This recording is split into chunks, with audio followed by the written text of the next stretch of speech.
बहु blackmailer market रे media social media रे किछि न जानी के लिखुचंती न जानी न शुणी पाठ न पढ़ी इंग्राजी पाठ न पढ़ी पारी फाइल न देखी मिथ्या मीडिया सोशल मीडिया रे अपप्रचार करुथिबा बंधु को निवेदन जदि मो विरुद्ध रे जिबार अछि जदि भारतीय जनता पार्टी सरकार विरुद्ध रे जिबार अछि जाओ महंगा जनसाधारण विरुद्ध रे जीवा को चेष्टा कले भगवान से कथा सहीबनी आपण मान मु आपण मान को कहूची ए जीवन एक खोला ये सरकार रो समस्त कार्य ए सरकार रो समस्त उन्नयनमूलक कार्य खोला रे होची केते टंका को मसिया कोन स्टेटस अछि आपण माने जानि परबे अजथारे महंगा भलिया ऐतिहासिक सांस्कृतिक साहित्यिक बुद्धिजीवी जनसाधारण मानक आपण एक मिथ्या अपप्रचार करि परिबे नहीं जो गाँव रे जो घरे जो ठीक देखिबे विगत सरकार भलिया किए घर दबा को 20,000 रहू नहीं किए रास्ता 2 इंच करके 10 इंच रो बिल करू नहीं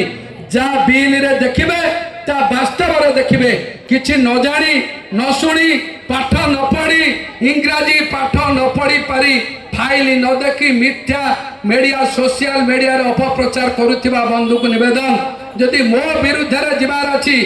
जदि भारतीय जनता पार्टी सरकार विरुद्ध रे जिबार अछि जाओ महंगा जनसाधारण विरुद्ध रे जीवा को चेष्टा कले भगवान से कथा सहीबनी आपण मान विभिन्न प्रकार उन्नयनमूलक कार्यक्रम करा जीवो से शिक्षा हो स्वास्थ्य हो गमनागमन हो शिल्प हो कृषि हो जेकोसी कार्यक्रम करा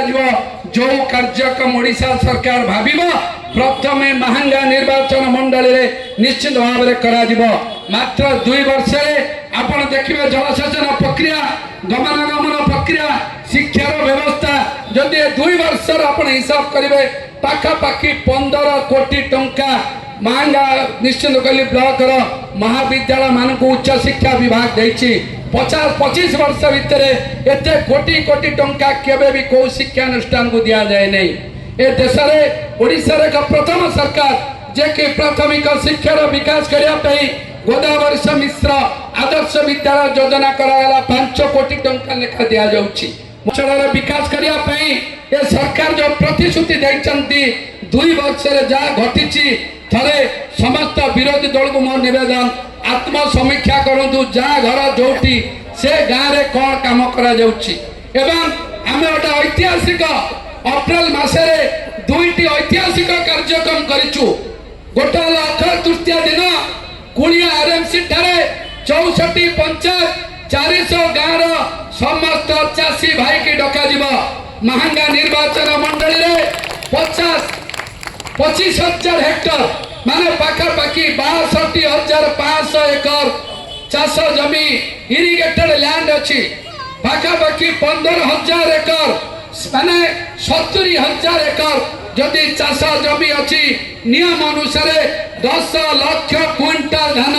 महंगा निर्वाचन मंडल जावा कथा जोटा मात्र 2 लाख क्विंटाल जाउथला महंगा निर्वाचन मंडल 50,000 लोक चाष करुचंती मात्र 15,000 लोक सोसाइटी रे धान दौचंती 2 वर्ष भितर 40-50,000 लोक रजिस्ट्रेशन करिवे समस्ते मागणा धान सरकारी सोसाइटी रे देवे सरकार 800 टंका इनपुट असिस्टेंट पाखापाखि समस्ते पाइबे ए सरकार आमे करिछु एवं महंगा निर्वाचन मंडली रे 2 वर्ष भितर पाखापाखि 40,000 लोक 10 लाख क्विंटाल धान 300 कोटी टंका ए लोक मान गरीब खटिकिया दिन मजूरिया चाषी कृषक मान पॉकेट को आसीबो पाखापाखि गोटे कृषक जदि 40,000 को आपण 300 कोटी रे हरिबे पाखापाखि 70-80,000 टंका गोटा कृषक वर्ष को पाइबो केवल धान बिकिकी ए वर्ष 3टी शिल्प आपण मान अंचल रहउची बंधुगण गोटे देशर गृह मंत्री अमित शाह गत मासरे शुभ देइचंती केंदुपटना ठारे 35 कोटी टंकार एक आइसक्रीम प्लांट करिया पे जो आइसक्रीम महंगा निश्चित कोइल सालेपुर सदर अंचल कृषि उत्पादन पे जो माने गो पालन करचंती समस्त गाईर क्षीर किणिबे एवं दुग्ध जातिक ଦୁଗ୍ଧରେ ଏକ ଆଇସ୍କ୍ରିମ କରାଯିବ। ଚଳିତ ବର୍ଷ ମାହାଙ୍ଗା ଅଞ୍ଚଳରେ ଏକ ବଡ଼ ରାଇସ୍ ମିଲ୍ କରାଯାଉଛି, ଯାହା ଫଳରେ ମାହାଙ୍ଗା ନିଶ୍ଚିତ କୋଇଲି ଅଞ୍ଚଳର କୃଷକମାନେ ତାଙ୍କର ଧାନକୁ ସରଳରେ ବିକ୍ରୟ କରିପାରିବେ। ଏ ବର୍ଷ ମାହାଙ୍ଗା ନିଶ୍ଚିତ କୋଇଲି ଜନସାଧାରଣଙ୍କ ପାଇଁ କୃଷକମାନଙ୍କ ପାଇଁ ଗୋଟିଏ ଶୀତଳ ଭଣ୍ଡାର ମଧ୍ୟ କରାଯାଉଛି, ଯାହାକି ଏ ଅଞ୍ଚଳର ଚାଷୀମାନଙ୍କ ପାଇଁ ମଧ୍ୟ ଖୁସିର କଥା। 20 ତାରିଖ ସକାଳେ କୁଳିଆଠାରେ ଏକ ଖୁସି ସମାବେଶ ବା କୃଷକ ସମାବେଶ କରାଯିବ। ଅକ୍ଷୟ ତୃତୀୟାରେ କୃଷକମାନଙ୍କର କେମିତି ସରଳରେ ଚାଷ କରିପାରିବେ, ତାଙ୍କର ଉତ୍ପାଦିତ ମୂଲ୍ୟରେ ତାଙ୍କ ଉତ୍ପାଦିତ ଦ୍ରବ୍ୟ ଉଚିତ ମୂଲ୍ୟରେ ରେଗୁଲେଟିଂ ମାର୍କେଟିଂ କମିଟି କେମିତି କିଣି ପାରିବ, ସେ ମଧ୍ୟ ସରକାର ପ୍ରତିଶ୍ରୁତିବଦ୍ଧ। ଯେ ପର୍ଯ୍ୟନ୍ତ ମାହାଙ୍ଗା ନିଶ୍ଚିତ କୋଇଲି ଅଞ୍ଚଳର କୃଷିର ବିକାଶ ହେଇପାରିବ ନାହିଁ, କୃଷକର ବିକାଶ ହେଇପାରିବ ନାହିଁ, ଚାଷୀଙ୍କ ପକେଟରେ ପଇସା ରହିପାରିବ ନାହିଁ, ସେ ପର୍ଯ୍ୟନ୍ତ ମଧ୍ୟ ବିକାଶ ହେଇପାରିବ ନାହିଁ।